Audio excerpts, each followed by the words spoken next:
Rate ವಿಚಾರ ನಾನು ಯಾವುದೇ ಬೆಳಗ್ಗೆ ಪ್ರಸ್ತಾವನೆ ಮಾಡಿದ್ದೀನಿ.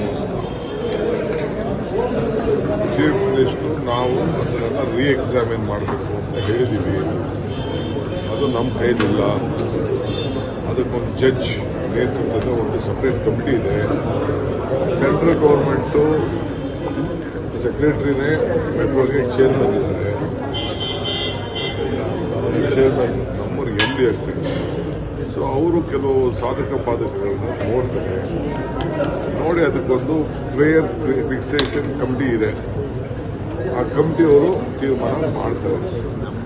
ಸೊ ನಾವು ಏನೇನಾದ್ರು ತಪ್ಪಾಗಿತ್ತು ಅಂತಂದರೆ ಅದನ್ನು ಒಂದು ಪ್ಯಾರಾಮೀಟರ್ ಮೇಲೆ ಲೆಕ್ಕಾಚಾರ ಇತ್ತು. ಬೆಳಗ್ಗೆ ನಾನು ಕರೆಸಿದ್ದೆ ಅವರು MD ಆಫೀಸರ್ಸ್ ಎಲ್ಲ ಬಂದು ಏನು ಅಂತೆಲ್ಲ ಕೇಳಿದೆ. ತಿರುಗಾ ಎಲ್ಲ ಹೋಗ್ಬಿಟ್ಟು ಲೆಕ್ಕಾಚಾರ ಹಾಕಿ ನೀವು ತೀರ್ಮಾನ ಮಾಡಬೇಕು, ಆ ಕಮಿಟಿ ಮುಂದೆ ತಿಳಿಸಿ ಅಂತ ಕಳಿಸಿ. ಸರ್, ಈಗ ಪರಮೇಶ್ವರ್ ಹೇಳಿದ್ದಾರೆ ಮುಖ್ಯಮಂತ್ರಿ ಸಿದ್ದರಾಮಯ್ಯ 5 ವರ್ಷ ಕಂಟಿನ್ಯೂ ಆಗ್ತಾರೆ ಅಂತ ಹೇಳಿದ್ದಾರೆ. ಏನು ಸರ್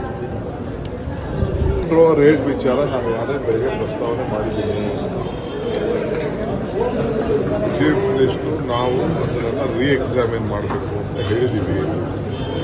ಅದು ನಮ್ಮ ಕೈಲಿಲ್ಲ. ಅದಕ್ಕೊಂದು ಜಡ್ಜ್ ನೇತೃತ್ವದ ಒಂದು ಸಪ್ರೇಟ್ ಕಮಿಟಿ ಇದೆ.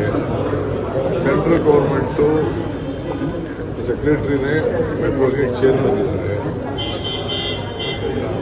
ಚೇರ್ಮನ್ ನಮ್ಮೂರು MD ಆಗ್ತಾರೆ. ಸೊ ಅವರು ಕೆಲವು ಸಾಧಕ ಬಾಧಕಗಳನ್ನು ನೋಡ್ತಾರೆ. ನೋಡಿ ಅದಕ್ಕೊಂದು ಫೇರ್ ಫಿಕ್ಸೇಷನ್ ಕಮಿಟಿ ಇದೆ. ಆ ಕಮಿಟಿಯವರು ತೀರ್ಮಾನ ಮಾಡ್ತಾರೆ. ಸೊ ನಾವು ಏನೇನಾದ್ರು ತಪ್ಪಾಗಿತ್ತು ಅಂತಂದರೆ ಅದನ್ನು ಒಂದು ಪ್ಯಾರಾಮೀಟರ್ ಮೇಲೆ ಲೆಕ್ಕಾಚಾರ ಇತ್ತು. ಬೆಳಗ್ಗೆ ನಾನು ಕರೆಸಿದ್ದೆ ಅವರು MD ಆಫೀಸರ್ಸ್ ಎಲ್ಲ ಬಂದು ಏನು ಅಂತೆಲ್ಲ ಕೇಳಿದೆ. ತಿರುಗಾ ಎಲ್ಲ ಹೋಗ್ಬಿಟ್ಟು ಲೆಕ್ಕಾಚಾರ ಹಾಕಿ ನೀವು ತೀರ್ಮಾನ ಮಾಡಬೇಕು, ಆ ಕಮಿಟಿ ಮುಂದೆ ತಿಳಿಸಿ ಅಂತ ಕಳಿಸಿ. ಸರ್, ಈಗ ಪರಮೇಶ್ವರ್ ಹೇಳಿದ್ದಾರೆ ಮುಖ್ಯಮಂತ್ರಿ ಸಿದ್ದರಾಮಯ್ಯ 5 ವರ್ಷ ಕಂಟಿನ್ಯೂ ಆಗ್ತಾರೆ ಅಂತ ಹೇಳಿದ್ದಾರೆ. ಏನು ಸರ್